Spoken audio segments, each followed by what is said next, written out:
और बस अपने ठाकुर जी के लिए जीवन जीने लगा। आप मुझसे मिलने के लिए तड़प रहे थे नाथ, अब मैं तड़पूंगा आपसे मिलने के लिए, मैं आऊंगा आपसे मिलने के लिए। और निकल पड़े सदन कसाई जगन्नाथपुरी की ओर। पूछा लोगों से, कहां है पुरी? लोगों ने दिशा बता दी।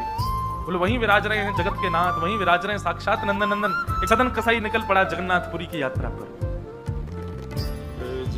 बस बार बार उसके मन में एक ही भावना आती है, आप मेरे से मिलने के लिए तड़पे थे, आप मेरे पास रहने के लिए तड़पे थे, मैं आऊंगा आपसे मिलने के लिए। कीर्तन की टोलियां जा रही हैं, वैष्णव जन नाचते गाते हुए जा रहे हैं। जैसे जैसे वैष्णवों की टोलियां और कीर्तन की टोलियां निकलती हुई देखे सदन कसाई, उसका मन हो कि मैं भी चला जाऊं। तो जो लोग पहचानते थे वो लोग कह देते थे, अरे कसाई है ये। सब लोग उसको कहते, भाई तुम हमसे दूर चलो, हमारी टोली में चलोगे, हमारे संग बैठ के खाओगे पियोगे, हम सब पवित्र हो जाएंगे। जिस मार्ग पर सब लोग चल रहे हैं, सदन कसाई उस मार्ग से उतर करके चल रहे हैं। कहीं मैं इस मार्ग पर चलूंगा, मेरे चलने से मार्ग अपवित्र हो जाए। और स्मरण कर रहे हैं महाप्रभु श्री जगन्नाथ जी का। सदन कसाई चलते जा रहे हैं, एक मार्ग से उतर करके चल रहे हैं, निष्ठुर मार्ग पर चल रहे हैं और बस स्मरण कर रहे हैं श्री जगन्नाथ महाप्रभु का। चलते चलते चलते एक नगर में पहुंचे। रात्रि का समय हो गया, शाम का समय हो गया। तो एक भवन बना था, घर बना था, उसी के बाहर ही सदन कसाई बैठ गए।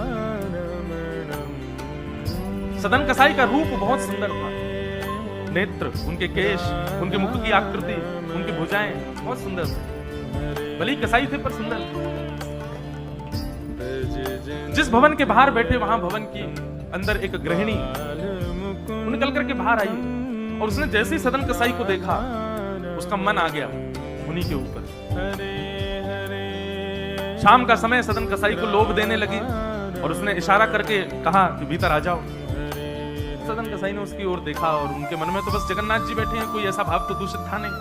उन्होंने इशारा कर दिया, कुछ इशारा किया और उस इशारे को उस कन्या ने, उस महिला ने ऐसा समझा कि मानो ये कहना चाह रहे हैं कि तुम भीतर जाके पहले अपने पति का वध करो, तब मैं रहूंगा तुम्हारे साथ। विषय हावी हो गया उस माता के। भीतर जाके उसने अपने पति का वध कर दिया, मार दिया। बाहर आकर के सदन कसाई से कहा, अब तो चलो, मैंने अपने पति को मार दिया, चलो मैं और तुम ब्याह कर लेते हैं। सदन कसाई बोला, देवी ये तूने क्या किया?